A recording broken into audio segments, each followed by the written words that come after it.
According to ইসলাম অমুসলিমের মাঝে classification আছে, একটা হচ্ছে আহলে কিতাব আর একটা হচ্ছে নন আহলে কিতাব।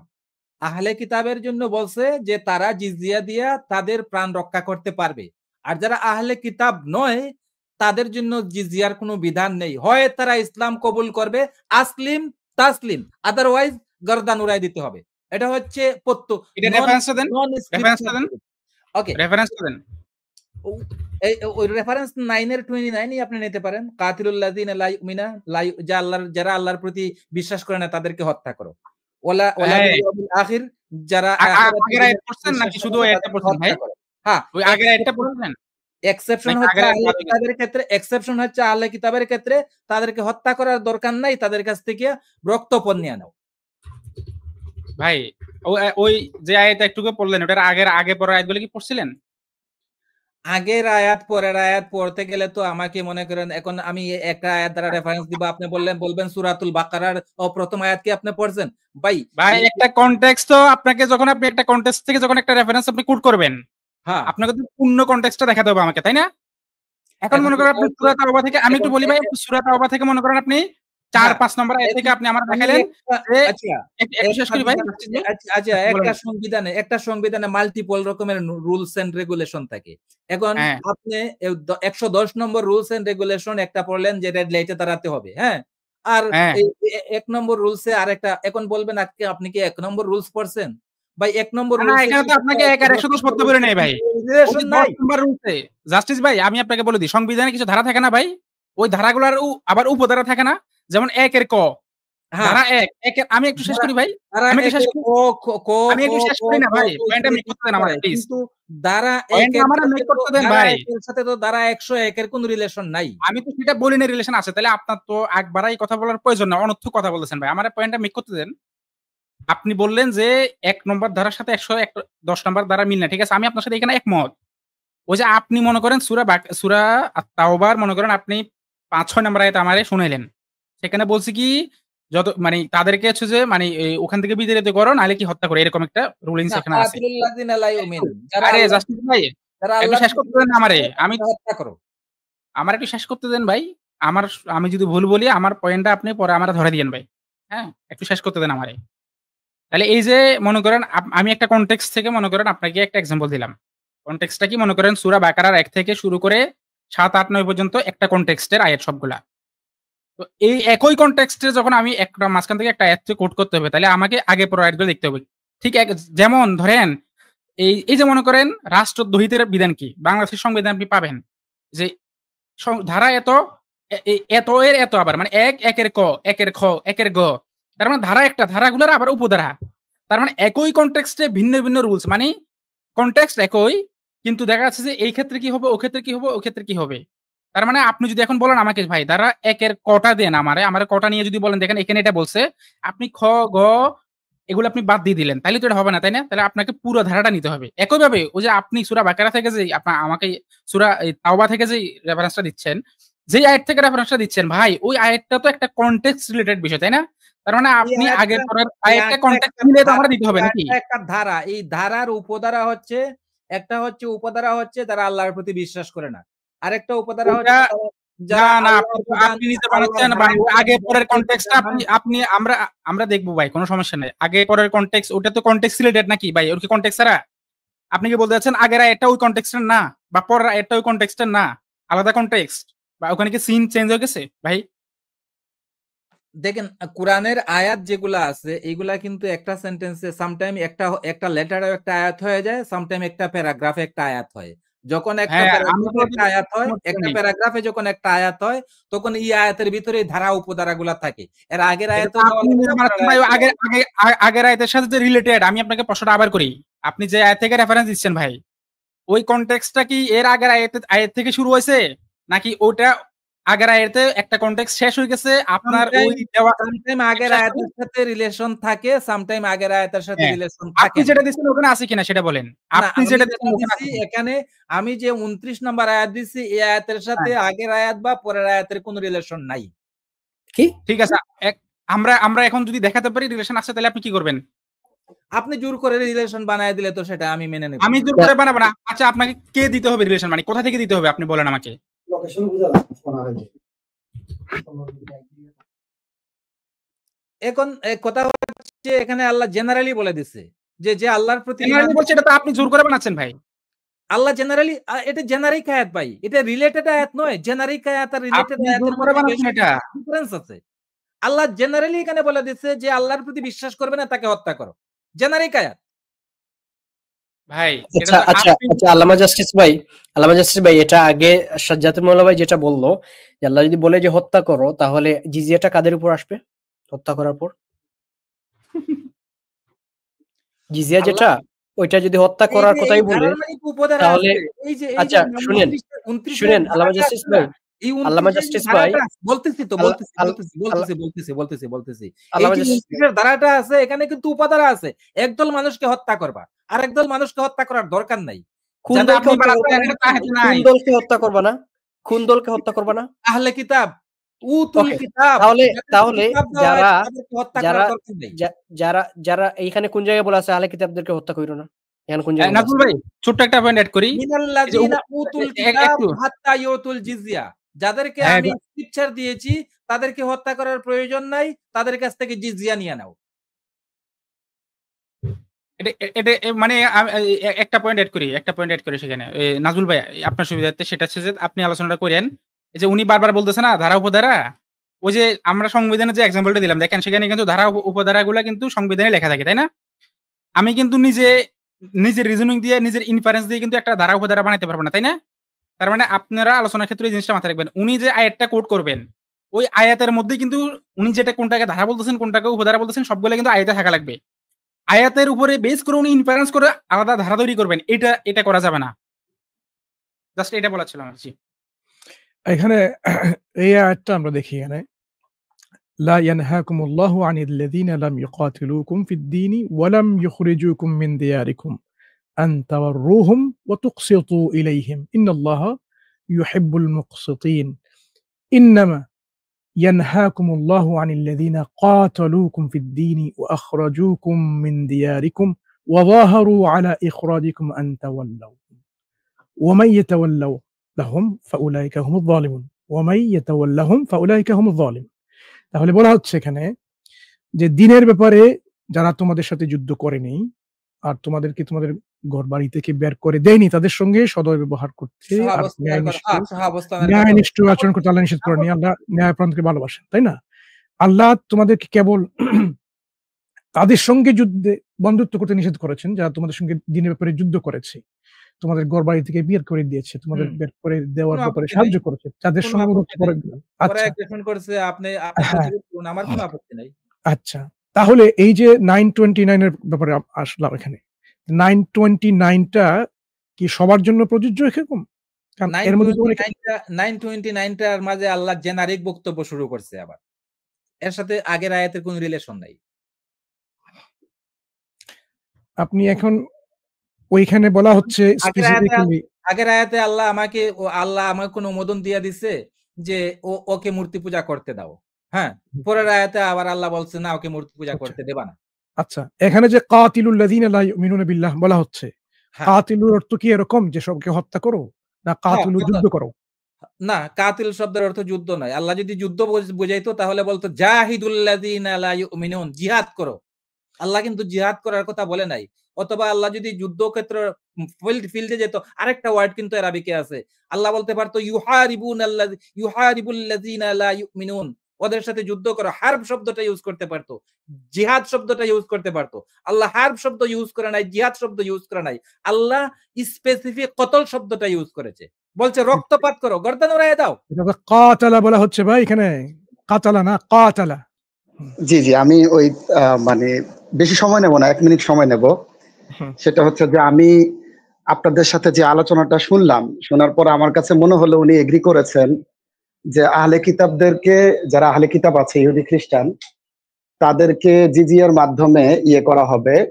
আর যারা মুশরিক আছে, উনি হয়তোবা বলতে চাচ্ছেন মুশরিকদেরকে গর্দান উড়িয়ে দিতে হবে, এরকম উনি বারবার দাবি করছেন। এখন এটা তো স্পেসিফিক হয়ে গেল, উনি মুশরিকদেরকে আলাদা করছেন, আহলে কিতাবদেরকে আলাদা করছেন। মুশরিকদের সম্পর্কে সূরা তাওবার, উনি যে সূরাটা এনেছেন সেই সূরার মধ্যেই লেখা আছে, আর যদি মুশরিকদের কেউ তোমার কাছে আশ্রয় চায় তাহলে তাকে আশ্রয় দাও যাতে সে আল্লাহর কালাম শুনে, অতঃপর তাকে পৌঁছে দাও তার নিরাপদ স্থানে। তা এই জন্য যে তারা এমন কম যারা জানে না, এই যে তারা জানে না তার মানে তারা এখনো ইসলাম ধর্ম গ্রহণ করে নাই, কবুল করে নাই, বা এই মানে তারা কালাম শোনার পরেও তারা কিন্তু ইসলাম গ্রহণ করছে না। তো তাদেরকে তাদের নিরাপদ স্থানে পৌঁছে দেওয়ার কথা বলা হচ্ছে। এখন এটা হচ্ছে মুশরিকদের কথা। এখন তিনি যে বললেন যে মুশরিকদের গর্দান উড়াইয়া দেওয়ার কথা বলতেছে, বাট আমি তো মুশরিকদেরই, আমি আহলে কিতাবদের কথা বলছি না। আমি তো সূরা তওবার 6 নম্বর আয়াতে দেখলাম মুশরিকরা যদি, এখানে কিন্তু একটা শর্ত দেওয়া হয়েছে, তারা ভাই শর্ত যেটাই হোক, আপনার দাবি হচ্ছে মুশরিকদেরকে গর্দান উড়াইয়া দিতে হবে। আল্লাহ জাস্টিস পয়েন্ট টু পয়েন্ট থাকেন, আমাকে একটু শেষ করতে দেন। আপনার দাবি হচ্ছে ইয়াটা নিয়ে আসেন, এখানে কিন্তু শর্ত সাপেক্ষ নিরাপত্তা, উইদাউট শর্ত। না, শর্ত সাপেক্ষ হোক বা যাই হোক, ওরা আশ্রয় চাইলে শর্তটা হচ্ছে ওরা, যেমন আমিও তো আমার সরকারের কাছে আশ্রয় চাইতে পারি, তাই না? প্রত্যেকে সরকারের কাছে আশ্রয় চায়। আল্লাহ জাস্টিস একটু শুনে নেন, প্রত্যেকে সরকারের কাছে আশ্রয় চায়। আমি যদি কোনো হিন্দু সরকারের আন্ডারে থাকি তাহলে আমিও কিন্তু সেখানে আশ্রয় চাইবো। আমি বলবো যে আমাকে আশ্রয় দেন, আমাকে প্রোটেক্ট করেন, আমাকে নিরাপত্তা দেন। তো বলা হচ্ছে যদি সে আশ্রয় চায় তাহলে সেই যেই জায়গাটাকে নিরাপদ মনে করে, আমি যেই জায়গায় নিরাপদ মনে করবো এরকম না। আমি খলিফা, আমি যেই জায়গায় নিরাপদ মনে করছি তাকে সেই জায়গায় পৌঁছে দিতে কথা বলতেছে না, বলতেছে সেই যেই জায়গাটাতে নিরাপদ মনে করে তাকে সেই জায়গায় পৌঁছে দাও। আপনার দাবি ছিল মুশরিকদের যেখানে পাও সেখানে হত্যা করো। আল্লাহ আপনি অনুমোদন দিবেন, শুনেন, আপনি যে দাবিটা করেছেন, আপনি যে দাবিটা করেছেন যে মুশরিকদের যেখানে পাও সেখানে হত্যা করো, এই দাবিটা কি এখন আছে যে মুশরিকদের যেখানে পাও সেখানে হত্যা করো? কোন মুশরিক যদি চায় যে আমাকে প্রোটেক্ট দাও, আমাকে আশ্রয় দাও, তাহলে কি তাকে যেখানেই পাও তাকে কল্লা ফালাই দিতে হবে, এরকম কিছু আপনি পাইছেন? হে মুমিনগণ, তোমাদের প্রতিবেশী কাফেরদেরকে তোমরা হত্যা করো বলা আছে। আরে ভাই, কাফের তো ইহুদি, খ্রিস্টান আর পর্তুগিজ, এছাড়া আর কাফের কে থাকবে? যুদ্ধক্ষেত্রে যখন লড়াই করছে তখন যুদ্ধক্ষেত্রে যদি শুনুন একটা জিনিস, আপনি আল্লামা জাস্টিস আপনি একটা বারবার ভুল করছেন যে আপনি যদি ডিসপিউট হলে কেউ আক্রমণ করে, তাহলে যদি সে কাফের মুশরিক হয় তাহলে আপনি আক্রমণ করতে পারবেন, আপনাকে অ্যালাউড আছে। একজন মুসলিম যদি আক্রমণ করে তাহলে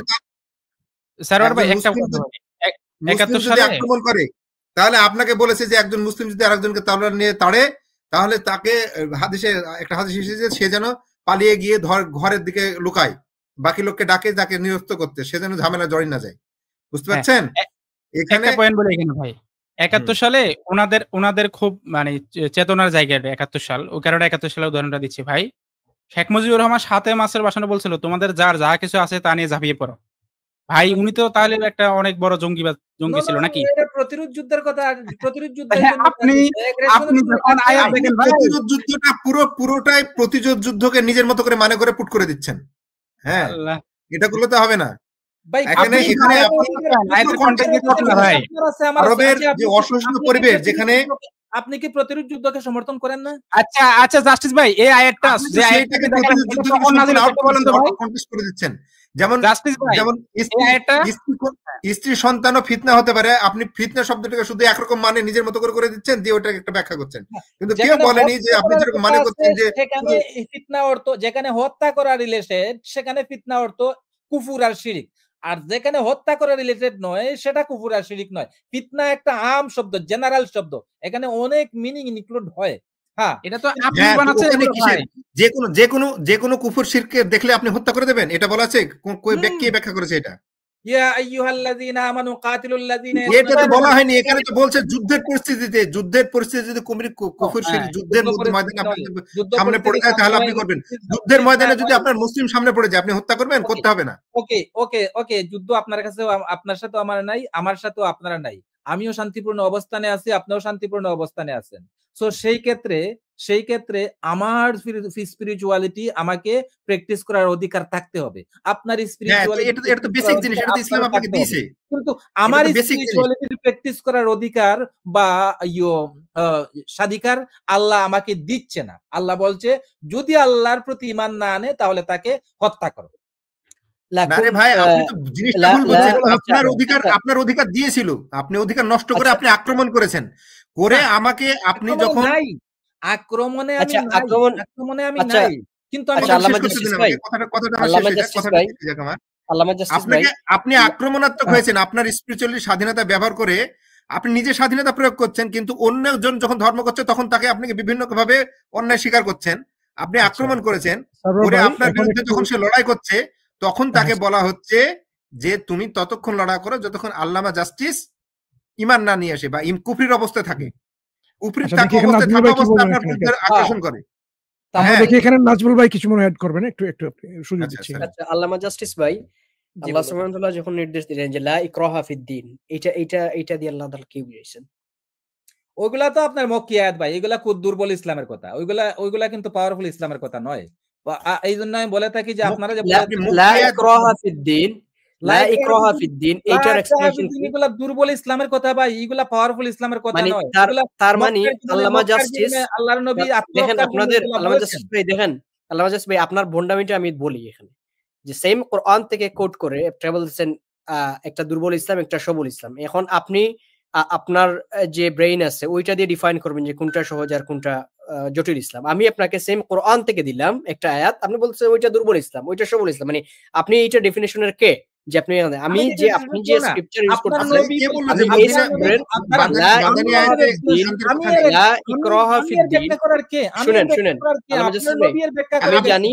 আমি জানি আপনারা, আমি জানি এইটা আপনাকে সবল ইসলাম, দুর্বল ইসলাম এবং মধ্যপন্থী ইসলাম, ইসলাম যে আপনার নবী জাস্টিস ভাই, আল্লামা জাস্টিস ভাই শুনেন, আপনার কোরআনিক অ্যাকর্ডিং টু হাদিস দ্বারা আমি প্রমাণ করে দেই। আপনাকে কে বললো যে সবল ইসলাম মানে হলো যে আপনি লোকজনকে মেরে বেড়াবেন? কে বললো? আমাকে 1 মিনিট সময় দেন। আপনি একটু আমার আল্লামা জাস্টিস ভাই শুনেন, আল্লামা জাস্টিস ভাই, যখন তোমার কাছে পাওয়ার থাকে আমি আপনাকে মিউট করব, তোমার পাওয়ার অ্যাপ্লাই করে মূর্তি পূজা বন্ধ করে দাও। শেষ করতে দেন, তারপরে নাজমুল আপনি আসবেন, ঠিক আছে? যখন তোমার কাছে পাওয়ার থাকে তখন পাওয়ার অ্যাপ্লাই করে তুমি মূর্তি পূজা বন্ধ করে দাও। মান রাআ মিনকুম মুনকারান ফালইয়ুগাইয়ির বিয়াদিহি, পাওয়ার অ্যাপ্লাই করো, মূর্তি পূজা বন্ধ করে দাও। ওয়া ইল্লাম তাকুন ফাবিলিসানিহি, যদি পাওয়ার না থাকে তাহলে মুখ দ্বারা প্রতিবাদ করো, এটা দ্বিতীয় প্রকার ইসলাম। ওয়া ইল্লাম তাকুন ফাবিকলবিহি যালিকা আযআফুল ঈমান, এটা হচ্ছে দুর্বল তৃতীয়তম ইসলাম। আপনি তৃতীয়তম দুর্বল নিজের শব্দের মধ্যে পড়লেন কেন ভাই? A grade Islam, B grade Islam, ওখানে কোথায় ছিল? এই মাক্কি ইসলাম, লাইক এই জায়গায় ইসলাম, ওখানে আপনি কে বলেছে মূর্তি পূজা বন্ধ করতে বলছেন না, মূর্তি পূজারীদের আগ্রাসন বন্ধ করতে বলছে, আপনি কি করে বুঝবেন? আপনি নিজের মতো মনে করছেন কেন? সর ভাই আমাকে একটু বলতে দেন। এখানে দেখেন আপনাদের কে দেখে আমাদের কষ্ট হয় যে আপনারা ডিফেন্ড করতে গিয়ে একটা হাদিসের না বুঝেন আগা, না বুঝেন মাথা, একটা আয়াতের না বুঝেন কনটেক্সট, না বুঝেন গ্রামার। যখন আমরা গ্রামার বলি তখন বুঝেন যে এটা গ্রামারের ক্লাস না, গ্রামার নিয়ে ডিসকাস করবো না। যখন আমরা বলি কনটেক্সট, বলেন যে এইটা তো এই কনটেক্সটের সাথে অন্য কোনো কনটেক্সটের মিল নাই। যখন বলি হাদিস তখন কোরআনে যান, যখন বলি কোরআন তখন যেন হাদিসে। যখন কোরআনের একটা আয়াত আপনি ইয়ে করেন, আমি আর একটা আয়াত দিই, তখন বলেন যে এটা দুর্বল ইসলাম, সবল ইসলাম। লা ইকরাহা ফিদ-দীন লাকুম দীনুকুম ওয়ালিয়া দীন, এইগুলা কিসের আয়াত? এইগুলা দ্বারা কি বোঝায়? এইগুলা দ্বারা বুঝায় যখন আপনি দুর্বল থাকবেন তখন এই রকমের সহাবস্থানে থাকার জন্য কাফেরদের। এটা কোন জায়গায়? এটা কোন তাফসীরকারক এটা বলছে যে এটা সবল দুর্বল অবস্থা? সব আয়াতের মিনিং বোঝার জন্য তাফসীরে যাওয়া। আপনি এই যে দেখেন যে সব আয়াতের মিনিং বুঝতে এখন তাফসীরকারক লাগবে না, লাগবে যেটা আপনি আল্লাহ ইচ্ছা করতে মানে আগের ক্রাইটেরিয়ার মতো, মানে আপনার কোন ক্রাইটেরিয়া কন্ট্রাডিকশনে পছন্দ হলো না, ঠিক আছে? আপনি যেটা আছে আপনাদের যেটা দ্বিচারিতাটা এটা স্পষ্ট, আপনি যেটা বুঝেন, আপনি যেটা আপনার তাদের দিন তারা পালন করুক, তোমার দিন। ভাই আমি কথা বলতেছি ভাই, মিনিমাম ম্যানার রাখেন, আমি কথা বলতেছি, শেষ করতে দেন আপনি বললেন, ঠিক আছে? আপনাদের দ্বিচারিতাটা দেখেন যে কোরআনের একটা দিলেন আপনার নাস্তিকতার একটা পয়েন্ট প্রুভ করতে। যখন আমরা কোরআনের একটা আয়াত দিলাম তখন আপনি বললেন যে ওইটাই এটা হচ্ছে দুর্বল ইসলামের। যখন আমরা বললাম যে এটা কোন জায়গায় অ্যাপ্লিকেবল হবে, কোন জায়গায় অ্যাপ্লিকেবল হবে না, তখন আপনি বললেন যে না, তাহলে ওইটা আমরা তাফসীর। যখন আমরা তাফসীরকার, আপনি ইউজ করলেন তাফসীরকারকদেরকে ওই ফিতনার ডেফিনেশনটা নিতে। যখন আমরা ফিতনার এক্সপ্লানেশনে গেলাম তখন আবার বললেন ও সব তাফসীরকারক এটা বলে নাই। যখন এখন আমরা তাফসীরে গেলাম যে লা ইকরাহা, আপনি বললেন যে লা ইকরাহা ফিদ-দীন কদ তাবায়ানা রুশদু মিনাল, এই যে আয়াতগুলো লা ইকরাহা ফিদ্দিন লাকুম দীনুকুম ওয়ালিয়া দিন, এই আয়াতগুলো আমরা যখন বললাম যে তাহলে ঠিক আছে আপনি যদি ডিসপিউট করেন তাহলে লেটস সি কোন তাফসীর কারক আপনি যেটা বলছেন যে এটা মিন করছে, কোন তাফসীর কারক অথবা কোন ভাষাবিদ বলছে যে এই ল্যাঙ্গুয়েজটা ইউজ করা হয়েছে যে যখন ইসলাম দুর্বল ছিল ওই জায়গায়। আপনি তখন বললেন না তাফসীর কারকে যাওয়ার দরকার নাই। তাহলে আপনি কি বুঝেন, মানে আপনি আরবিক ল্যাঙ্গুয়েজে আপনার ক্রেডেনশিয়ালস কি যে আপনার কাছ থেকে আমি নিব কোনো তাফসীর কারককে না নিয়ে? আপনি তাফসীর কারকদেরকে অথরিটি ধরলেন, আপনি নিজে ধরলেন যে এই তাফসীর কারকরা এই স্পেসিফিক আয়াতের এবং স্পেসিফিক ওয়ার্ডের এই মিনিংটা করছে। যখন আমরা স্পেসিফিক ওই তাফসীর কারকদের কাছে যাইতে চাচ্ছি যে তাফসীর কারক আপনি আগে কোট করছেন যে এই তাফসীর কারকরা কেউ গিভ মি আ সিঙ্গেল মুফাসসির যে একজন মুফাসসির বলছে যে লাকুম দীনুকুম ওয়ালিয়া দিন লা ইকরাহা ফিদ্দিন, এই আয়াতগুলা ইসলামের দুর্বল অবস্থার আয়াত, অথবা এই আয়াতগুলা হচ্ছে যে এখনকার জন্য প্রযোজ্য না।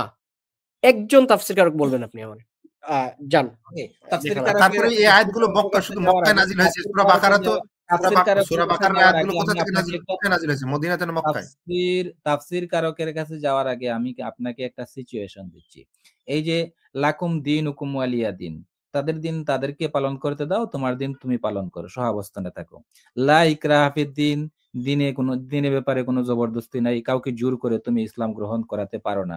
হ্যাঁ, সহাবস্থানে থাকার কথা বলছে।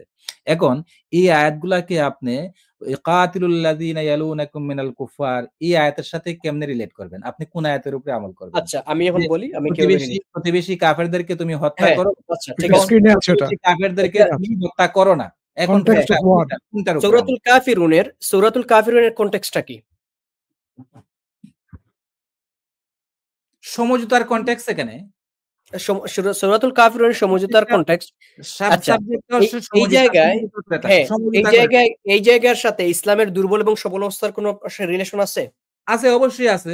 কারণ মদিনায় গিয়ে সমঝোতা হয়নি, তার কাছে ম্যান পাওয়ার ছিল না, তার কাছে অস্ত্র ছিল না, ঘোড়া ছিল না, যুদ্ধ করার মদিনায় গিয়ে সমঝোতা হয়নি। তখন বলছে আত্মরক্ষার জন্য তুমি এক কাজ করো, সহাবস্থানে থাকো। মদিনায় গিয়ে সমঝোতা হয়নি, মদিনায় গিয়ে যে আয়াতে যারা আশ্রয় তাদেরকে আশ্রয় দেওয়ার কথা আসেনি। আল্লাহ রাসূল আয়াত দিয়েছিল যে কাতিলুল লাযিনা লা দীনুকুম ওয়ালিয়া দিন, এই আয়াতটা ঈমান রাখে না তাদেরকে হত্যা করো। তো লাকুম দীনুকুম ওয়ালিয়া দিন এই আয়াতটা কি মদিনার জীবনে অথবা মক্কা মদিনার পরবর্তী যে জীবন ছিল, ইসলামের বিজয়ের পরের যে জীবন, ওমর রাদিয়াল্লাহু আনহু ছিলেন খলিফাতের জীবনে, কোন জায়গায় কি আমরা পাই যে এই আয়াতটা রহিত হয়ে গেছে? রহিত হওয়ার কোন আয়াত আছে এখানে? মানে এটা কি রহিত আয়াত? আমি অ্যাকচুয়ালি রহিত কোরআনের কোন আয়াত যে রহিত হয়ে গেছে সেই পক্ষে এর পক্ষে আমি নাই। আমি সাধারণত বলে তাহলে এই আয়াতটা এখন পর্যন্ত কোরআনে যেসব আয়াত আছে বর্তমানে সবগুলা auto activated. According to situation তুমি যে কোনো আয়াতের উপরে আমল করতে পারো, কিন্তু লাকুম দীনুকুম ওয়ালিয়া দিন যেটা সম্ভব নয়। লাকুম দীনুকুম ওয়ালিয়া দিন যেটা ওইটা মুসলিমরা যখন হাফ ওয়ার্ল্ড শাসন করছে ওই সময় কি ওই আয়াতটা ছিল কিনা? ওই সময় ওই আয়াতটা ডিঅ্যাক্টিভেটেড ছিল। এইটা কে ডিফাইন করে যে ডিঅ্যাক্টিভেট আর অ্যাক্টিভেট কোনটা? এটা আপনি এইটা তো আপনি কারণ যদি লাকুম দীনুকুম ওয়ালিয়া দিন আয়াত যদি ডিঅ্যাক্টিভেটেড না রাখতো, ওরা পজে না রাখতো, তাহলে উমর ইবনুল খাত্তাব মিশর বিজয় করতে পারতো না, ফিলিস্তিন বিজয় করতে পারতো না। কারণ আর বলছে আল্লাহ বলছে আপনাকে এখন হিস্ট্রি লেসন দিতে হবে। বিষয়গুলো কি কারো উপরে ধর্ম চাপিয়ে দেয়া হয়েছে? আল্লামা জাস্টিস ভাই বিষয়গুলো ধর্ম চাপিয়ে দেওয়ার সঙ্গে তুলনা করছেন কেন? সেই শাসকের বিরুদ্ধে যারা অস্ত্রের বলে শাসন করছিল তাদেরকে সরিয়েছে। এখন আগে শুনেন আল্লামা জাস্টিস ভাই, আমরা আগে মনে করছি যে আপনারা কোরআন হাদিস নিয়ে রোমানরা আপনার উপরে কোনো অ্যাগ্রেশন করে নাই। আল্লামা জাস্টিস ভাই আপনি বলুন যে জোর করে ধর্ম পালন করে আমরা আগে যেটা মনে করছি, আমরা এতদিন মনে করছি যে আপনারা হচ্ছে যে কোরআন হাদিসে একটু দুর্বল, এখন আপনারা ইতিহাসেও দুর্বল, আপনাদের ইতিহাস সম্পর্কে কোনো নলেজ নাই, কোরআন হাদিস সম্পর্কে তো মাশাআল্লাহ আপনারা এক জায়গায় এটা আরেক জায়গায় নিয়ে বসাই ফেলেন। সো আমরা যদি হচ্ছে যে লাকুম দীনুকুম ওয়ালিয়া দিন এইটা ধরি, লাকুম দীনুকুম ওয়ালিয়া দিন এটা রাসূল ইসলাম মদিনার জীবনে কাফেরদের সাথে কোনো সন্ধি করছে কিনা, মুশরিকদের সাথে সন্ধি করছে কিনা? মুশরিকদের সাথে সন্ধি নবী তখনই করে যখন আত্মরক্ষার প্রয়োজন হয়। আবার যখন মদিনার জীবনে ইসলাম শক্তিশালী ছিল না দুর্বল ছিল? মদিনার জীবনে গিয়া এই সন্ধি করার পরেই, কাফেরদের সাথে সন্ধি করার পরেই, সন্ধি করার একটাই উদ্দেশ্য ছিল যে আমরা ওই সময়, আপনি কোয়েশ্চেন আনসার দেন, ইউনিফাইড হব। মদিনার সময়ে ইসলাম শক্তিশালী ছিল না দুর্বল ছিল? প্রাথমিক অবস্থায় তো শক্তিশালী ছিল না। প্রাথমিক অবস্থায় উনি ম্যান পাওয়ার একত্রিত করেছে। ম্যান পাওয়ার একত্রিত করার জন্য উনি একটা সন্ধিতে গেছিল। মদিনার আশপাশের যে সমস্ত গোত্রগুলো আছিল, আউস, খাজরাজ ইত্যাদি ইত্যাদি যেসব গোত্রগুলো ছিল, ওদের সাথে সন্ধিতে গেছিল যে তোমাদের সাথে আমরা যুদ্ধ করবো না। আমাদের সন্ধি বিচ্ছিন্ন কেন হয়েছে? সন্ধি ভঙ্গ কেন হয়েছিল? সন্ধি কে আগে ভঙ্গ করছে? সন্ধি ভঙ্গ তো আল্লাহর রাসূল যখন ম্যান পাওয়ার সংগ্রহ করে ফেলছে। সন্ধি ভঙ্গ কে করছে? আল্লাহর রাসূল নিজে করছে।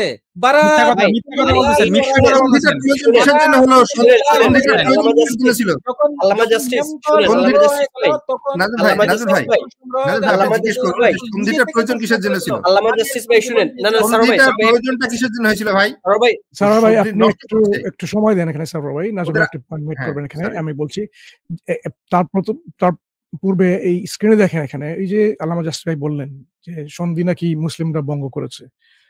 আলা তুকাতিলুনা কওমান নাকাসু আইমানাহুম ওয়া হাম্মু বিইখরাজির রাসূল ওয়া হুম বাদাউকুম আউওয়ালা মাররা আতাখশাউনাহুম ফাল্লাহু আহাক্কু আন তাখশাউ ইন কুনতুম মুমিনিন। কারা সন্ধি ভঙ্গ করেছে ভাই? কারা এখানে ভঙ্গ করেছে? দাঁড়ান, এখানে একটা অভিযোগ দেওয়া হয়েছে কাফেররা সন্ধি ভঙ্গ করেছে। এখন আমি যদি আপনার সাথে সন্ধি ভঙ্গ করতে হয়, আমার যদি এখানে দুর্বিসন্ধি থাকে, কোনো না কোনো একটা অজুহাত আপনাকে দেবই। যে ওই যে বাঘ বলছিল না যে তুমি আমার পানি কেন ময়লা করলা, এই জন্য তোমাকে কয় আমি তো তোমার ভাই সন্ধি ভাঙার পরে আগ্রাসী শক্তির সঙ্গে আপনি চুক্তি করেছেন, সেই আগ্রাসী প্রথমে প্রিএমপ্টিভলি আপনাকে অ্যাটাক করেছে। বনু কুরায়দা, বনু নদীর, বনু কায়নুকা এবং যে ট্রিটি অফ হুদাইবিয়া যেগুলো ছিল, ওই ট্রিটির মধ্যে হিস্টোরিক্যালি আপনি এই কোরআনের আয়াতে যাওয়ার দরকারই নেই। এখানে হিস্টোরিক্যালি কে ট্রিটি আগে ব্রেক করছে বলেন তো আপনি? হিস্টোরি তো আপনারা বানাইছেন ভাই। মানে আপনি ভাই আপনার মাথা মানে কি আজীব কথা বলতে। হিস্টোরিক্যালি আপনি যদি, আমি যখন বলি যে হিস্টোরিক্যালি, এটা কি শুধু মুসলিম হিস্ট্রি ধরে না নন মুসলিম হিস্ট্রি ধরে? কোনটা?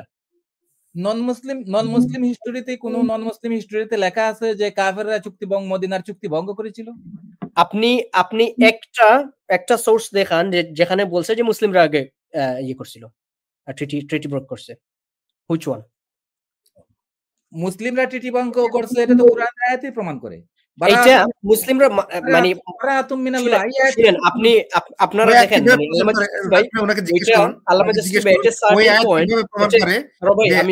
আমাকে শেষ করতে দেন। আল্লামা জাস্টিস ভাই, আপনার এই যে আপনাদের যে মানে দৈন্যতা নলেজের, যে না হিস্ট্রি পড়ছেন না কোরআন পড়ছেন ভালোভাবে। আমরা বললাম যে হিস্টোরিক্যালি, আপনি বললেন যে মুসলিমরা ট্রিটি ভঙ্গ করছে। আমরা কোরআন এবং হাদিস থেকে জানি যে নন মুসলিমরা ট্রিটি ভঙ্গ করেছে। বনু কুরায়দা, বনু নদীর, হুদায়বিয়া, যতগুলো ট্রিটি আছে সবগুলা। আপনি কোন ট্রিটিটা মুসলিমরা ভাঙছে হিস্টোরিক্যালি? আপনি আমাকে আউটসাইড অফ দ্য কোরআন আপনি হিস্টোরিক্যালি দেখান যে কোন ট্রিটিটা মুসলিমরা ভঙ্গ করছে আগে। আমার কাছে তো প্রথম হুজ্জত কোরআন।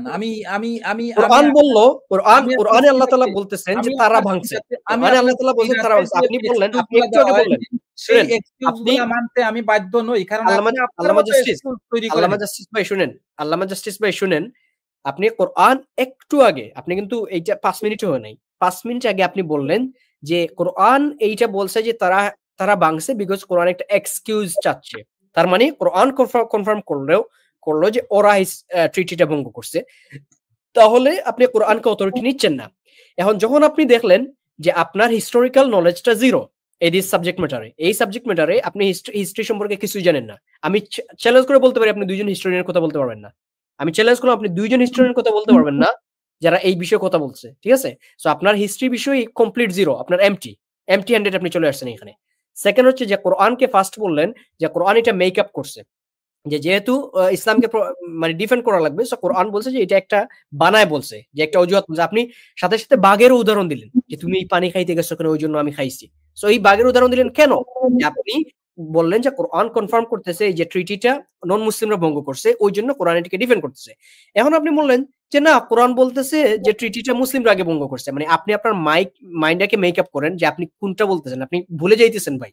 মানে প্রথম না, 5 মিনিট আগে আমি ভুলে যাই 5 নাই। মিনিট পর আমার আরেকটা ভুলে বক্তব্য যাইতেছেন। আপনি ছিল, এখন আমার মেকআপ বক্তব্য করেন যে ছিল, কোনটা আগে বলবেন। আমার বক্তব্য ছিল কুরআন এবং আল্লাহর রাসূল প্রথমে চুক্তি ভঙ্গের ঘোষণা দিছে।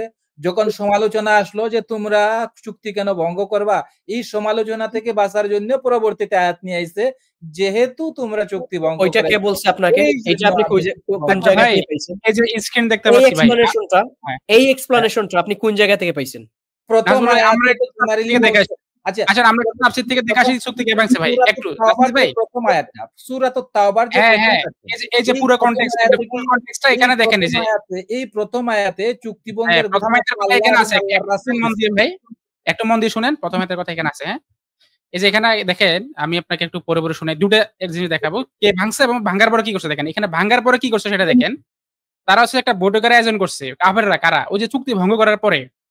তো সেখানে তারা হচ্ছে দেখেন চুক্তি পুনরুজ্জীবনের জন্য ভাই। পুনরুজ্জীবনের জন্য মানে কি ভাই, যে চুক্তিটা ভেঙে গেছে, এখন সেটাকে আবার ভাই একটু মিউটে থাকেন জাস্টিস ভাই, আপনার থেকে সাউন্ড আসতেছে, একটু মিউটে থাকেন। হ্যাঁ, পুনরুজ্জীবনের জন্য দলের পরিচালক আবু সুফিয়ানকে অনতিবিলম্বে মদিনায় প্রেরণ করা হোক। কারা বলছে ভাই? এটা মুসলিমরা বলছে না, কাফেররা বলছে। এদিকে কুরাইশদের পরামর্শ বৈঠকের সিদ্ধান্ত অনুযায়ী আবু সুফিয়ান যখন উসফান নামক স্থানে পৌঁছালেন, তখন বুদাইল বিন অরকর সঙ্গে তার সাক্ষাৎ হয়ে গেল। তাহলে এই যে কুরাইশদের পরামর্শ বৈঠক, ভাই এটা মুসলিমদের পরামর্শ বৈঠক নাকি কুরাইশদের? ভালো করে দেখেন। আসেন এরপর সে কি করছে দেখেন। সে গিয়ে তখন বলতেছে যে, অতঃপর আবু সুফিয়ান সেখান থেকে বের হয়ে রাসূল সাল্লাল্লাহু আলাইহি ওয়াসাল্লামের নিকট গেল এবং কথাবার্তা বলল। নবী করিম সাল্লাল্লাহু আলাইহি ওয়াসাল্লাম তার সঙ্গে কোনো কথারই উত্তর দিলেন না। সে প্রথম মুহাম্মদ সাল্লাল্লাহু আলাইহি ওয়াসাল্লামের কাছে গেছে, গিয়ে ক্ষমা চাচ্ছিল আরকি। এরপর সে আবু বকরের নিকট গিয়ে তাকে রাসূল সাল্লাল্লাহু আলাইহি ওয়াসাল্লামের সঙ্গে কথা বলতে বললেন। তিনি বললেন, আমি তোমাদের জন্য কেন সুপারিশ করব? আল্লাহর কসম, আমি যদি একটি লাঠি ছাড়া অন্য কিছু না পাই তাহলে তার দ্বারা তোমাদের সঙ্গে যুদ্ধ করব, তবুও তোমাদের ক্ষমা করব না। এটা কে বলছে? হযরত ওমর বলছে। পরে এই আবু সুফিয়ান তিনি কিন্তু তখন কুরাইশদের কি প্রতিনিধি। তখন তিনি গেছেন, আবার এরপরে গেছেন অতঃপর তিনি আলী ইবনে আবু তালিবের কাছে গেছেন। সেখানে ফাতিমা ছিলেন, হাসান ছিলেন। উনাদের কাছে গিয়ে তখন হচ্ছে যে তিনি রিকোয়েস্ট করতেছিলেন যে যাতে করে একটু সুপারিশ করে রাসূল সাল্লাল্লাহু আলাইহি ওয়াসাল্লামের কাছে যাতে তিনি চুক্তিটা নবায়ন করেন। এখন দেখেন এটা তো চুক্তি নবায়নের পরে। এবার আসেন চুক্তি কে ভাঙছে সেটাও একটু দেখা দিচ্ছে, দাঁড়ান। তো এখানে দেখেন যুদ্ধের কারণ। এই সন্ধির চুক্তির অন্যতম শর্ত ছিল কেউ যদি মুহাম্মদ সাল্লাল্লাহু আলাইহি ওয়াসাল্লামের সঙ্গে চুক্তিবদ্ধ হতে চায় তাহলে হতে পারে। পক্ষান্তরে কেউ যদি কুরাইশদের সঙ্গে চুক্তিবদ্ধ হতে চায় তাহলে তাকেও সেই সুযোগ এবং স্বীকৃতি দিতে হবে। ওতে কিন্তু এরকম আশ্রিত কোনো ব্যক্তি কিংবা গোত্র যদি আক্রান্ত হয় তাহলে আক্রমণকে আশ্রিততার পক্ষের উপর আক্রমণ বলে গণ্য করা হবে। মানে কি? মানে হচ্ছে যে কোন গোত্র চাইলে কাফেরদের সাথেও সংঘবদ্ধ হতে পারে, আবার কোন গোত্র চাইলে মুসলিমদের সাথেও সংঘবদ্ধ হতে পারে। তো ওই গোত্র, যেই গোত্র মুসলিমদের সাথে সংঘবদ্ধ হবে সেই গোত্রকে আক্রমণ করা মানে মুসলিমদেরকে আক্রমণ করা। ঠিক এই একই রকমের চুক্তি যে 2 দিন আগে পাকিস্তান আর সৌদি আরব করছে না, যে সৌদি আরবের উপর আক্রমণ করা মানে কি পাকিস্তানের উপর আক্রমণ করা, আর পাকিস্তানের উপর আক্রমণ করা মানে সৌদি আরবের উপর আক্রমণ করা। ঠিক একই রকমের চুক্তি তখন হয়েছিল কুরাইশদের সাথে রাসূল সাল্লাল্লাহু আলাইহি ওয়াসাল্লামের। তো সেখানে শর্ত ছিল কি যে কোনো গোত্র যে কোনো জায়গায় যাইতে পারে। আসেন এরপরে কি হয়েছে দেখেন। উল্লেখিত শর্তের আওতায় বনু খুজাআ গোত্র রাসূল সাল্লাল্লাহু আলাইহি ওয়াসাল্লামের আশ্রিত হিসেবে স্বীকৃতি লাভ করে এবং বনু বাকর কুরাইশদের আশ্রিত ছিল। তাহলে দেখেন বনু বাকর ছিল কুরাইশদের আর বনু খুজাআ ছিল রাসূল সাল্লাল্লাহু আলাইহি ওয়াসাল্লামের। এভাবে আপাত দৃষ্টিতে উভয় গোত্র পারস্পরিক হিংসা বিদ্বেষ ও দ্বন্দ্ব সংঘাত থেকে নিষ্কৃত ও নিরাপত্তা লাভ করলো। কিন্তু যেহেতু উল্লেখিত গোত্রদ্বয়ের মধ্যে জাহেলিয়াত যুগ হতে পারস্পরিক শত্রুতা বিবাদ চলে আসছিল, সেহেতু চুক্তিবদ্ধ দুটি পক্ষের আশ্রিত হয়ে প্রতিহিংসার প্রশ্নটি তাদের মন থেকে অবস্থিত হলো না। সেজন্য যখন ইসলাম প্রভাব বিস্তার আরম্ভ করলো ও ইহুদিদের চুক্তি লিপিবদ্ধ হলো, তখন কুরাইশদের পক্ষ অবলম্বন করার মাধ্যমে নিজেদের অবস্থান পূর্বাপেক্ষা শক্তিশালী মনে করে বনু বাকর গোত্র বনু খুজাআর উপরে তাদের পুরাতন শত্রুতার প্রতিশোধ গ্রহণের জন্য মোক্ষম সুযোগ মনে করলো। তাহলে দেখেন বনু বাকর কে ছিল? কুরাইশদের সাথে মিত্রতা যারা করছিল তারা, আর বনু খুজাআ ছিল মুসলিমদের সাথে। আর এই যে বনু খুজাআর উপরে আক্রমণটা কে করছে? কুরাইশদের যে মিত্র ছিল তারা।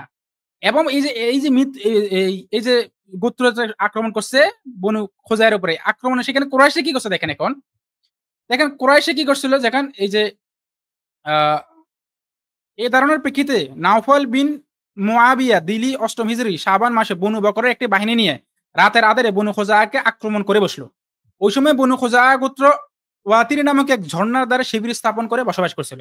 এই আক্রমণে খুজাআ গোত্রের অনেক লোক নিহত হয়। এই যুদ্ধে কুরাইশগণ অস্ত্র শস্ত্র দিয়ে বনু বাকরকে সাহায্য করে।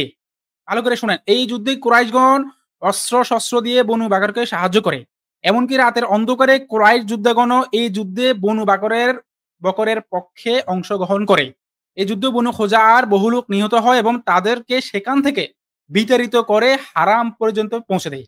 তাহলে দেখেন ভাই, চুক্তিটা ভঙ্গ করছে কে ভাই? দেখেন, চুক্তি হয়েছিল কি, যেই গোত্র যার সাথে সংঘবদ্ধ হবে সেই তাদের উপরে বলে ইয়ে করা হবে, এবং তাদের যে হুদাইবিয়ার সন্ধির একটা ইয়ে ছিল, সেটাও প্রয়োজনে দেখা দিই। আমি জাস্ট মুখে বলতেছি, যে আপনাদের প্রয়োজন হলে আমাকে বলেন। হুদাইবিয়ার সন্ধির যে সন্ধিগুলো ছিল, সেখানে একটা ইয়ে ছিল 10 বছর তাদের মধ্যে কোনো যুদ্ধ হবে না।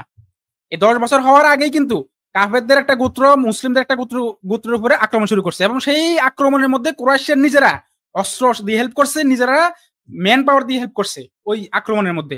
চুক্তিটা কারা ভাঙছে ভাই? হুদাইবিয়ার সন্ধি ভাঙছে কাফেররা ভাই। আর এটার উপরে ভিত্তি করে দেখেন, এই কুরাইশদের মধ্যে থেকে যে গোত্রগুলো ছিল যারা চুক্তি ভঙ্গ করে নাই, সূরা তাওবার প্রথমেই সেখানে আপনি বলা আছে যে যারা চুক্তি ভঙ্গ করে নাই তাদের সাথে পূর্ণমেয়াদে চুক্তি নবায়ন করতে হবে ভাই। এখন আমি একটা রাষ্ট্র ভাই, আমি একটা রাষ্ট্রপতি হয়ে তো ভাই আমি তো এটা বাধ্য না যে আমি কারোর সাথে এত বছর ধরে আমাকে চুক্তি মানে কি আমি চুক্তিতে থাকতে হবে, এটা তো আমি বাধ্য না। আমার রাষ্ট্র, মনে করেন আমার একটা রাষ্ট্র, আমি ইন্ডিয়ার সাথে মনে করেন 10 বছর একটা চুক্তিতে ইয়ে হলাম। কি চুক্তি দিয়ে হলাম? 10 বছর মনে করেন সে পারাক্কা, এই বর্ষাকালে আসলে পারাক্কা যে ব্রিজ আছে সেই ব্রিজের পানি ছেড়ে দিবে না। আমি তার সাথে একটা চুক্তিতে গেলাম, বিনিময়ে তারা আমি কি দিব? তারা ধরেন আমি তাদের যে পুজোর সময় টনকে টন আমি ইলিশ মাছ পাঠাবো তাদের কাছে। এই যে আমার সাথে তার সাথে একটা চুক্তি হলো, তো এই চুক্তি আমি একটা সার্বভৌম রাষ্ট্র, ইন্ডিয়া একটা সার্বভৌম রাষ্ট্র, তাহলে আমি সার্বভৌম রাষ্ট্র হিসেবে ভাই ওই মেয়াদ পূর্ণ হওয়ার পরে, 10 বছর পূর্ণ হওয়ার পরে আমি তো এই অধিকার রাখি ভাই, এই স্বাধীনতা আমি রাখি, কারণ আমি স্বাধীন একটা রাষ্ট্র, যে আমি আর চুক্তিটা নবায়ন করবো না। এটা তো ভাই আমার এখতিয়ার আছে, তাই না? এটা তো আমার রাষ্ট্র। তো আল্লাহ তাআলা তাদের এখানে বিধানটা এটাই দিছে, যারা চুক্তি ভঙ্গ করছে তাদের সাথে চুক্তি ভঙ্গ, আর যারা চুক্তি ভঙ্গ করে নাই তাদের সাথে চুক্তিটা পূর্ণ মেয়াদে রাখতে হবে। আর যাদের সাথে কোনো নির্দিষ্ট মেয়াদ ছিল না, ভাই আমি স্বাধীন সার্বভৌম রাষ্ট্র হিসেবে আমি তো বাধ্য না যে কারোর সাথে আমাকে আজীবন চুক্তি রাখতে হবে, তাই না? আমার সাথে যেহেতু কোনো নির্দিষ্ট টার্ম ছিল না, নির্দিষ্ট কোনো মেয়াদ ছিল না, তার মানে আমি যে কোনো সময় সেই চুক্তিটা ভাঙতে পারি। এটা তো আমি বাধ্য না। যদি এরকম হতো আমার সাথে 10 বছরের চুক্তি হয়েছে, আমি 10 বছর পূর্ণাঙ্গ না করে 8 বছরের সময় আইসা ভাঙিয়ে দিয়ে বলতেছি তোমরা এখান থেকে চলে যাও, বা তোমার সাথে চুক্তি মানে না, তখন আপনি এখানে পয়েন্ট তুলতে পারতেন। কিন্তু দেখেন, আল্লাহ তাআলার হুকুম, যারা চুক্তি ভাঙছে তাদের সাথে চুক্তি ভেঙে গেছে, যারা চুক্তি ভাঙে নাই তাদের সাথে চুক্তি পূর্ণ মেয়াদে রক্ষা করতে হবে, আর যাদের সাথে কোনো মেয়াদ নাই তাদের সাথে ভেঙে দিতে হবে। এটা স্বাধীন সার্বভৌম রাষ্ট্র হিসেবে আমি এই জিনিসটা করার এখতিয়ার আমি রাখি। আশা করি ভাই পুরো পয়েন্টটা বলতে পারছি। হ্যাঁ, আমরা আল্লামা জাসর শুনবো এখানে। তাহলে এই যে সূরা তাওবার যে 4 নম্বর আয়াতটা, ওইটা সম্পর্কে আমরা আল্লামা জাসর একটু ব্যাখ্যাও শুনতে চাইবো এখানে।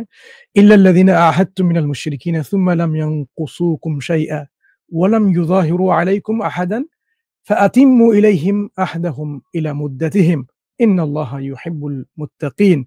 এই যে 4 নম্বর আয়াতটা আপনি একটু ব্যাখ্যা করে একটু বলেন তো, তারপরে আপনি শান্ত ভাই যা বললেন, আল্লামা জাসর ভাই আপনি তার উত্তর দেন।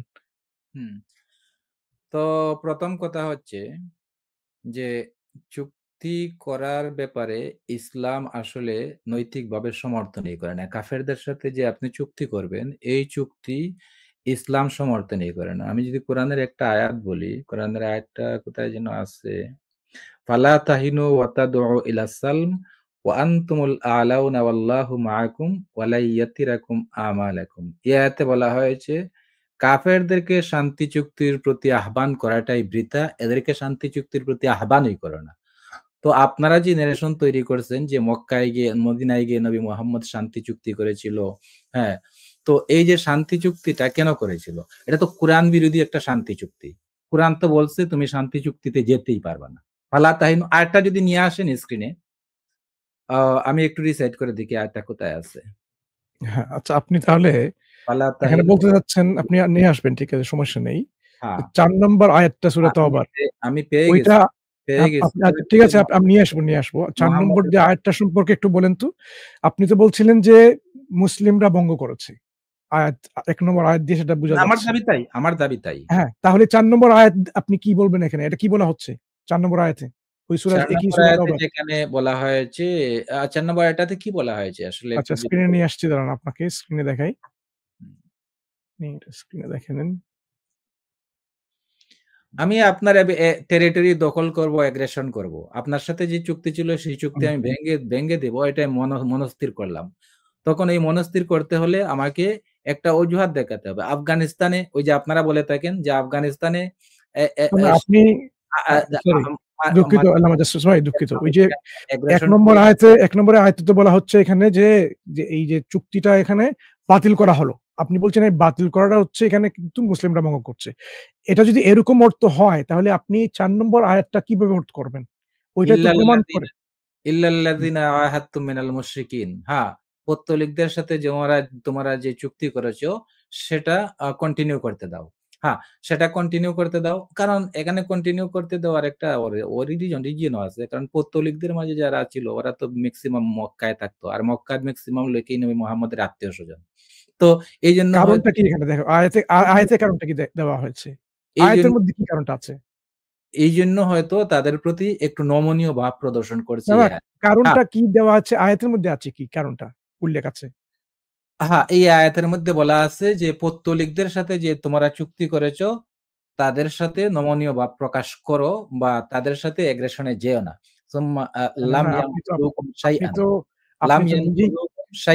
যারা চুক্তির কোনো শর্ত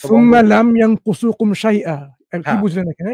অতঃপর যদি তারা চুক্তির কোনো শর্ত ভঙ্গ করে না তাহলে কন্টিনিউ করো, চুক্তি কন্টিনিউ এবং তোমাদের বিরুদ্ধে যদি কাউকে সাহায্য না করে, অর্থাৎ তোমাদের তাহলে কি করবেন এখানে? ফাতিম্মু ইলাইহিম আহাদাহুম। হ্যাঁ, তাদের চুক্তিটা মুদ্দত পর্যন্ত অর্থাৎ মেয়াদ পর্যন্ত পূর্ণ করো। 10 বছর। তাহলে এখানে চুক্তি 10 বছর মেয়াদি যে চুক্তি ছিল 10 বছর পর্যন্ত পূর্ণ করো। হ্যাঁ, তাহলে আল্লামা জাসিস ভাই এখানে বলা হচ্ছে যেহেতু ওরা চুক্তির ব্যাপারে কোনো কিছু করে নাই, এখানে কাউকে সাহায্য করেনি, এই জন্য তাদের সঙ্গে চুক্তি চলতেই থাকবে যতক্ষণ পর্যন্ত না এই মুদ্দাতিহিম, তাদের এই চুক্তির সময় পর্যন্ত, মেয়াদ পর্যন্ত, তাই না? তাহলে আপনি কিভাবে বলবেন যে আল্লাহ এবং তার রাসূল চুক্তি ভঙ্গ করেছেন? কারণ প্রথমে বলা হচ্ছে যে চুক্তি বাতিল হয়ে গেছে, কিন্তু বাতিল হয়েছে কাদের সঙ্গে বাতিল হয়েছে? এই যে 13 নম্বর আয়াতে বলা হচ্ছিল যারা প্রথমে এটা ভঙ্গ করেছে, কিন্তু যারা ভঙ্গ করেনি তাদের সঙ্গে বলা হচ্ছে এটা বলবৎ থাকবে, ঠিক কি না? তো বলবৎ থাকবে। এখন বলবৎ থাকবে এখানে কাফের মক্কার যে পৌত্তলিকরা ছিল তাদের প্রতি নবী মুহাম্মদ নমনীয় ছিল, তারা ম্যাক্সিমাম নবী মুহাম্মদের আত্মীয়স্বজন ছিল। এইজন্য বলছে আচ্ছা ঠিক আছে, ওরা যদি চুক্তির সঙ্গে এসব কোথায় পেলেন আপনি? এগুলো কোথায় পেলেন? কোরআনে কোন আয়াতে পেয়েছেন? একটা লিমিট থাকে, মিথ্যা কথার একটা লিমিট থাকে। কোরআন থেকে বলবেন বলছেন, আবার কোরআন থেকে নিজের মতো ইতিহাস তৈরি করছেন, নিজের মতো ব্যাখ্যা করে দিচ্ছেন। একবার বলছেন যে প্রথম আয়াতে তো আল্লাহ বলে দিয়েছে জেনারেলি যে আল্লাহ সব মানেন না, বলছেন যে একাডেমিক মানেন না, আবার নিজের মতো করে বলছেন কন্ট্রাডিকশন দিয়েছি। এগুলো কি ধরনের ভাই?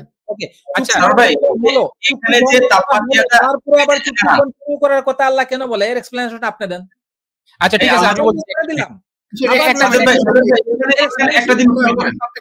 আচ্ছা, এখানে সবাই একসাথে যদি কথা বলেন তাহলে তো হবে না। আচ্ছা, এই আল্লামা জাসিস ভাই আপনার শেষ হয়েছে? তাহলে আমি আরেকজনের কাছে যাই। এখানে আমার শেষ হয়নি আসলে। আমার কথা আপনি শেষ করুন। শেষ করার পরে আমরা মুফতি তাহমিদ সাহেব কিছু বলবেন এখানে। আপনি শেষ করুন। প্রথমেই চুক্তি ভঙ্গের ঘোষণা দেওয়া হলো, তারপরে আবার বলা হলো না যারা চুক্তির শর্তগুলা ফুলফিল করতেছে ওদের সাথে চুক্তি কন্টিনিউ করো। তো এই কন্টিনিউ করার এক্সপ্লেনেশনটা কি হতে পারে? আমি আমার মতো করে এক্সপ্লেনেশন দিছি, আপনি আপনার মতো করে এক্সপ্লেনেশন দিতে পারেন। কোনো সমস্যা নাই। 2 নম্বর কথা হচ্ছে কাফেরদের সাথে ওই যে একটা আয়াত বলছিলাম যে নন মুসলিমদের সাথে চুক্তি করার কোনো ওয়ে নাই ইসলামে। আল্লাহ ওই সূরা মুহাম্মদের 35 এ বলছে ফালা তাহিনু ওয়া তাদউ ইলাস সালাম, কাফেরদের সাথে কোনো অবস্থাতেই চুক্তি করা যাবে না, শান্তি চুক্তি করা যাবে না। তারপরে নবী মুহাম্মদ কেন কাফেরদের সাথে শান্তি চুক্তিতে গেল কেন? এর এক্সপ্লেনেশন কি? কোন আয়াতটা এটা? সূরা মুহাম্মদের 35 ফালা তাহিনু ওয়া তাদউ ইলাস সালাম। সালাম শব্দের অর্থ হচ্ছে চুক্তি, শান্তি চুক্তি। শান্তি চুক্তির প্রতি তাদেরকে কনটেক্সটটা আপনি কনটেক্সটটা বলেন। কেন এটা এরকম এসেছে? আপনি যান, আপনি বলেন কনটেক্সট আগে যান। না, আপনি তো নিশ্চয়ই দেখেছেন, আপনি কনটেক্সটটা বলবেন। আমার দৃষ্টিতে এটা জেনারিক আয়াত, এর কোনো কনটেক্সট নাই। আপনার দৃষ্টিতে হবে না তো ভাই, আপনার দৃষ্টি আছে নাকি আবার ভাই? এটা আপনি কি স্কলার নাকি ভাই আপনার দৃষ্টি থাকবে? মানে ভাই বুঝলাম না। আপনি তো সূরা তওবার প্রথম ভার্সটাতে অনুসারে ছিল নিজে থেকে চুক্তি ভঙ্গ করেছে, কিন্তু পরে তো প্রমাণিত হলো যে আপনার দৃষ্টি ভুল ছিল। না, যে পরে বলছে যে সবার যারা যে আয়াত দেওয়া হয়েছে এগুলা এক্সকিউজ, লেম এক্সকিউজ দেওয়া হয়েছে, দৃষ্টিভঙ্গি না, লেম এক্সকিউজ দেওয়া। আপনি একটা ভালো এক্সকিউজ নিয়ে আসেন না ভাই। আপনার হচ্ছে কোনো এক্সকিউজই নাই, সেটা হলো যে আপনার কোনো এক্সকিউজই নাই, নিজের কোনো সোর্সই নাই, আর যেটা সোর্স আছে সেটাকে বলছেন এক্সকিউজ, এই লেম এক্সকিউজ। ওকে, মানে আপনি যা বলবেন আপনি হচ্ছেন অথরিটি নাকি আপনি যা বলবেন তাই মানতে হবে সবাইকে? আল্লাহ যেহেতু কোরআন এক নং আয়াতে একটা কথা বলি, এক নং আয়াতে একটা কথা বলি, ধরেন জাস্টিস ভাই এক নং আয়াত নিয়ে আপনার সাথে একটু কথা বলি। এই মানসুর ভাই একটু কি ওই আবার এক নম্বর আয়াতে যেতে পারবেন? আচ্ছা, এক নম্বর আয়াতে যান পরে আগে প্লিজ দয়া করে শুনেন, আপনার নামের সাথে লাগাইছেন জাস্টিস, আপনি একটু আমার সাথে জাস্টিস করেন। হ্যাঁ শুনেন ভাই, যে এই শান্তি চুক্তি ভাই আপনি আমার সাথে একটু জাস্টিস করেন। আল্লাহর নবী কেন নিয়ে এসেছি। আচ্ছা একটু জাস্টিস ভাই আমি একটু বলি, আপনি জাস্ট শুনেন, খাতা কলম নেন। দেখেন আমি কিন্তু খাতা কলম নিয়ে বসে আছি, পয়েন্টগুলো নোট করেন। আমি কিন্তু এই যে আপনি এতক্ষণ কথাগুলো বলছেন যে কয়টা মিথ্যা কথা বলছেন সবগুলো লিখে রাখছি। হ্যাঁ এগুলো নিয়ে ধরবো, কোনো সমস্যা নেই। আমি শুরু করি, একটু নামাজ পড়ে আসছি স্যার ভাই, আপনারা একটু দেখেন আমি মাগরিবের নামাজ পড়ে আসছি। আমি একটু সারার সাথে ওয়ান টু ওয়ান কথা বলি। না এখন এক নম্বর আয়াতের ব্যাখ্যাটা শুনে যান ভাই, এক নম্বর আয়াতের ব্যাখ্যাটা দালিলিক ভাবে একটু শুনে যান। 5 কিংবা 10 মিনিটের জন্য অনেকক্ষণ হয়ে গেছে। আমি জাস্টিস ভাই এক নম্বর আয়াত নিয়ে এরকম মিথ্যা কথা বলতেছেন, এক নম্বর আয়াতের ব্যাখ্যাটা শুনে যান। এই যে চলে গেছে ভাই, এইগুলো হচ্ছে আসছে এখন। এই যে এখন এক নম্বর আয়াত নিয়ে যখন আসছি, এতক্ষণ এক নম্বর আয়াত বলতেছে, এখন গেছে চলে। আচ্ছা তাও দর্শকদের উদ্দেশ্যে একটু বলি, সারোয়ার ভাই কি শুনতে পাচ্ছেন আমাকে? হ্যাঁ শোনা যাচ্ছে, বলেন। হ্যাঁ আমি আপনার একটা কথা বলি ভাই তামিদ ভাই, দেখেন যদি আপনি মনে করেন একজন টিচার, আপনি ক্লাসের মধ্যে গিয়ে বললেন ক্লাস শেষে তোমরা আমার সাথে দেখা করবে, তো এবং এরপরে উনি বলেন যে প্রথমে তিনি কি বলেন যে ক্লাস শেষে তোমরা আমার সাথে দেখা করবে, এই বাক্যর পরে তিনি আরেকটা বাক্য বলেন। সে বাক্যটা কি ছিল? সে বাক্যটা ছিল যারা যারা পরীক্ষায় পাশ করেছো। তাইলে ভাই এই যে আমার এক নম্বর বাক্যটি কি একটা কন্ডিশন যুক্ত নাকি কন্ডিশন ছাড়া ভাই?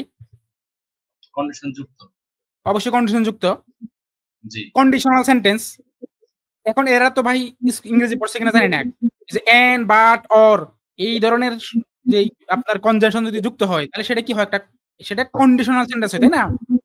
তাহলে আসেন আমি যদি বলি যে ক্লাস শেষ করে তোমরা আমার সাথে দেখা করবে, কিন্তু যারা যারা পরীক্ষা পাশ করেছো তারা, তার মানে আমি এখানে একটা কন্ডিশন দিয়ে দিলাম যে এরা আমার সাথে দেখা করবে। আচ্ছা তাহলে এখন এই সেম এক্সাম্পলটা আপনি নিয়ে আসেন। আচ্ছা এখন বলেন তো তাহমিদ ভাই, এই যে আমি বললাম যে যে টিচারের যে এক্সাম্পলটা দিলাম, এই টিচারের এক্সাম্পলে কি সমস্ত স্টুডেন্টদেরকে দেখা করতে বলছে নাকি স্পেসিফিক ভাবে কিছু স্টুডেন্টদেরকে দেখা করতে স্টুডেন্টদের সাথে দেখা করতে বলছে, তাই না?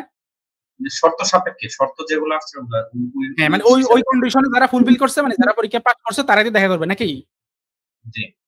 আচ্ছা এখন আসেন সূরা তাওবার এক নম্বরে কি বলছে দেখেন, যে মুশরিকদের মধ্যকার সঙ্গে তোমাদের সংযুক্ত করেছিল, তাদের সাথে আল্লাহ ও তার রাসূলের পক্ষ থেকে সম্পর্ক ছেদের ঘোষণা দেওয়া হলো। এই যে একটা বাক্য এখানে শেষ, কিন্তু পুরো কনটেক্সটটা পুরো প্যারাটা কিন্তু এখানে শেষ হয় নাই। এখানে বলতেছে তাহলে দেখেন যারা এর আগে চুক্তি করছে, যারা চুক্তি করে চুক্তি ভঙ্গ করছে, তারাও তো সন্ধি চুক্তি করেছিল, তাই না? দেখেন করেছিল শব্দটা ভালো করে দেখেন, তোমার যাদের সঙ্গে তোমরা সন্ধি চুক্তি করেছিলে মানে আগে করেছিলেন, অতীতকালের কথা, তাই তো ভাই? জি। আপনি একটু আরবি থেকে বলুন তো ভাই, এখানে অতীত আছে কিনা? জি জি আছে, বলেন। হ্যাঁ হ্যাঁ তার মানে আপনি যাদের সাথে চুক্তি করেছিলেন, তাই না? তাহলে চুক্তি কাদের সাথে করেছিলেন আপনি? যারা ওই হুদায়বিয়ার সন্ধি যাদের সাথে হয়েছিল তাদের সাথে, তাই তো? এরপরে ওই যে মুসলিমদের গোত্রের উপর আক্রমণ করেছিল তাদের সাথে তো আপনি চুক্তিবদ্ধ ছিলেন নাকি?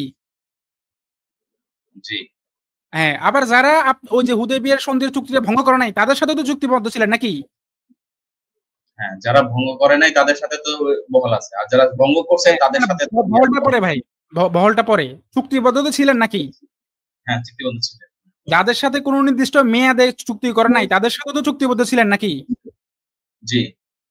আবার যাদের সাথে একটা নির্দিষ্ট মেয়াদে চুক্তি করেছিলেন তাদের সাথে তো চুক্তিবদ্ধ ছিলেন নাকি? হ্যাঁ। আচ্ছা তার মানে সবার সাথে তো আমি চুক্তিবদ্ধ ছিলাম। তাহলে এখন আল্লাহ এই সবাইকে উদ্দেশ্য করে বলতেছে যে তোমাদের সাথে এদের যাদের সাথে চুক্তিবদ্ধ ছিল তাদের সাথে চুক্তির যে শর্ত ছিল সেটা কি করা হলো? সেটাকে আপনার হচ্ছে যে সম্পর্ক মানে চুক্তিটা ভঙ্গ করা হলো। এরপরে তিনি আবার কন্ডিশন দিয়ে দিচ্ছে। মানসুর ভাই একটু 2 নম্বর আয়াতে যান। কন্ডিশন দিয়ে দিচ্ছি কি দেখেন, এটা 2 নম্বর বলেন। অতঃপর আর কিছু কন্ডিশন দিচ্ছে, মানে ওই যে যাদের সাথে চুক্তি ভঙ্গ তাদের সাথে কি আচরণ করবে। 3 নম্বর আয়াতে যান ভাই। এখানে কি দিচ্ছেন? এখানেও ঠিক ওই একই যে হজের কিছু বিধান দিচ্ছে। এবার 4 নম্বরে যান, মানে 4 নম্বরটা মানে এবার আসেন 4 নম্বরে। তাহলে একই কনটেক্সটের আয়াতগুলো সবগুলো। এবার দেখেন তাহলে আল্লাহ তাআলা বলতেছে কি যে তোমাদের সাথে যাদের সঙ্গে চুক্তি হয়েছিল তাদের সাথে চুক্তি ভঙ্গ করো, কিন্তু এই যে একটা বাট অ্যাড করে দিল, কিন্তু মুশরিকদের মধ্যে যারা তোমাদের সাথে চুক্তি রক্ষার ব্যাপারে বিন্দু মাত্র ত্রুটি করেনি আর তোমাদের বিরুদ্ধে কাউকে সাহায্য করেনি, তাদের সাথে নির্দিষ্ট সময় পর্যন্ত চুক্তি পূর্ণ করো। তার মানে কি, যে মুশরিকদের মধ্য থেকে তোমাদের সাথে যাদের সাথে চুক্তি ছিল তাদের সাথে চুক্তি ভঙ্গ করে ফেলাও, কিন্তু যারা চুক্তি ভঙ্গ করে নাই তোমাদের সাথে বা তোমাদের চুক্তি রক্ষার ব্যাপারে কোনো ত্রুটি করে নাই, তাদের সাথে তোমরা চুক্তিটা রাখো। এবং এক্ষেত্রে তাফসিরে গেলে আমরা পেয়ে যাব বিধান ছিল 3টা। এক, যাদের সাথে চুক্তি হয়েছিল এবং যারা চুক্তি ভঙ্গ করে ফেলছে তাদের সাথে সরাসরি ভঙ্গ। যাদের সাথে চুক্তি ছিল কিন্তু যারা চুক্তি ভঙ্গ করে নাই, কোনো ত্রুটি করে নাই, মুসলিমদের বিরুদ্ধে ষড়যন্ত্র করে নাই, যুদ্ধ করে নাই, তাদের সাথে যে পূর্ণ মেয়াদ ছিল ওই মেয়াদ পুরোটা চুক্তি রাখতে হবে। আর যাদের সাথে কোনো মেয়াদ ছিল না তাদের সাথে চুক্তিটা কি করতে হবে, তাদের সাথে ভেঙে। কারণ আমি তো একটা সার্বভৌম রাষ্ট্র ভাই, আমি তো আমার তো এই এখতিয়ার আছে যে আমি কার সাথে চুক্তি করবো কার সাথে করবো না। ভাই আমেরিকা রাশিয়ার সাথে কি চুক্তি করবে এটা আমেরিকা ডিসাইড করবে, চীন রাশিয়ার সাথে কি চুক্তি করবে এটা ওরা ডিসাইড করবে, ওরা কতদিন চুক্তি রাখবে কি রাখবে না, আমি তো বাধ্য না, তাই না? তার মানে দেখেন ওরা শুধু 1 নম্বর আয়াতটা পড়ে, 1 নম্বর আয়াতটা হচ্ছে একটা কন্ডিশনাল সেন্টেন্স, এই কন্ডিশনটা 4 নম্বর আয়াতের মধ্যে আছে যে হ্যাঁ তোমার সাথে যাদের সাথে চুক্তি ছিল তাদের সাথে চুক্তিটা ভেঙে গেছে, কিন্তু যারা তোমাদের সাথে চুক্তি ভাঙে নাই বা ত্রুটি করে নাই তাদের সাথে না, যারা ভাঙছে তাদের সাথে ভেঙে গেছে। যে জিনিসটা আমরা লক্ষ্য করলাম এখানে শান্ত ভাই, যে আমাদের এই আলামা জাস্টিস ভাই উনি তো চলে গেছেন মনে হচ্ছে, উনি অনেক সময় তো আমাদের সঙ্গে দিয়েছেন, ওনাকে ধন্যবাদ দিচ্ছি এর জন্য। হয়তো ওনার সঙ্গে পরবর্তীতে আজকে যদি না হয় অন্য কোনো সময় এটা কন্টিনিউ করতে পারি, আমরা আলোচনা করতে পারি। যে পয়েন্ট আমি মেক করতেছি এখানে যে উনি যে কোরআন বলছে এখানে যে ওরা ভঙ্গ করেছে চুক্তি, মুশরিকদের একদল ভঙ্গ করেছে, যারা ভঙ্গ করেছে তাদের সঙ্গে এই কোরআনের কিছু নির্দেশ আছে এখানে, কিন্তু যারা ভঙ্গ করেনি তাদের সঙ্গে চুক্তি যতক্ষণ পর্যন্ত মেয়াদ আছে ততক্ষণ পর্যন্ত চুক্তি বহাল থাকবে, এটা কোরআন বলছে সেখানে। কিন্তু উনি বলছেন না এটা নাকি একটা অজুহাত, এটা আসলে মুসলিমরা ভঙ্গ করেছে, এই যে 13 নম্বর আয়াতে যা আসছিল ওটা, তাহলে কোরআন কি বলেছে তিনি ওটা মানছেন না। ইতিহাসের যে রেফারেন্সটা আপনি দিলেন ওইটা উনি মানছেন না, ওরা মুসলিমরা নাকি ইতিহাস লিখছে নতুন করে, তাহলে মুসলিমরাই সবকিছু বদলে দিয়েছে, এই যে যুদ্ধের ঘটনা, যুদ্ধের ইতিহাস সবকিছু কিন্তু মুসলিমরা নতুন করে নিজের মতো করে বানিয়েছে। এইরকম যদি হয় আমাদের যে ইতিহাস সম্পর্কে জানার পদ্ধতি, তাহলে কিন্তু আমরা কোনো কিছু শিখতে পারবো না, কারণ আপনি আপনার মন মতো করে আপনি বলছেন যে এরকম হবে। আমি কোরআনকে এভাবে বুঝবো আমার মন মতো, ইতিহাস কি বলেছে, কোরআন কি বললো, কোরআনে কি বলছে সেটা উপেক্ষা করে আমার মন মতো করে আমি কোরআনের তাফসীর করব, আমার মন মতো ইতিহাসকে আমি সাজাবো, ইতিহাসকে আমি এইভাবে ইতিহাস হয়েছে এরকম আমি কল্পনা করব। এরকম করলে তো ভাই কোনো ধরনের একাডেমিক ডিসকাশন হবে না, এটা তো আপনার নিজের মনের যে খামখেয়ালি একটা ইচ্ছা মাত্র এখানে, যে এই ইচ্ছা আপনি এভাবেই আপনি কোনো কিছু প্রমাণ করতে চাচ্ছেন, তাহলে এটা এক ধরনের এটা একটা উইক একটা পজিশন এখানে, যে আপনি যেহেতু এখানে কোনো একটা পয়েন্ট মেক করতে চাচ্ছেন, যেমন কন্ট্রাডিকশন এস্টাবলিশ করতে চাচ্ছেন যে এখানে কোরআনে নাকি বৈপরীত্য আছে, এর জন্য আপনাকে কি করতে হচ্ছে, ইতিহাসকে আপনি বিকৃতি করতে হচ্ছে, ইতিহাসকে অস্বীকার করতে হচ্ছে, কোরআনের যে সরাসরি যে বক্তব্য সেটাকে অস্বীকার করতে হচ্ছে, তাফসীর মানছেন না। এরকম হলে তো ভাই কোনোভাবেই আমরা এই ভদ্র সমাজে কোনো সময় আমরা ডিসকাশন করতে পারি না, কারণ আপনি কিন্তু ফান্ডামেন্টালি যে অ্যাসাম্পশন গুলো আছে আলোচনার সেটা আপনি এখানে নিয়ে আসছেন না, টেবিলে আসছেন না। যেমন ওই যে কন্ট্রাডিকশনের যে শর্তগুলো উনি মানতেই চাচ্ছিলেন না, অনেক পরে ওনাকে বুঝিয়ে সুজিয়ে তারপরে উনি এগ্রি করলেন যে ঠিক আছে ওই 8টা কন্ডিশন একসাথে মিট করতে হয়। এই যদি অবস্থা হয় তাহলে তো আমরা এটা বুঝতে পারছি যে আমাদের উনি কিন্তু ওনার যে লাইভ হয় ওনার সহযোগী যারা আছেন তারা কিন্তু মাদ্রাসা পড়ুয়া, মাদ্রাসা থেকে খারিজ হয়েছেন এরকম। এই যদি অবস্থা হয় তাহলে তো আমরা বুঝতে পারছি যে আসলে এখানে ইসলাম ত্যাগের বা ইসলাম থেকে সরে যাওয়া এটা কিন্তু আসলে জ্ঞান ভিত্তিক না, জ্ঞান ভিত্তিক না, বরং একটা ইমোশনাল একটা আর্গুমেন্ট। উনি কোরআনের সঙ্গে কোন জিনিসের সঙ্গে একমত হতে পারছেন না, কোরআনের কিছু শিক্ষার সঙ্গে একমত হতে পারছেন না বলেই কিন্তু ওনার এই অবস্থা।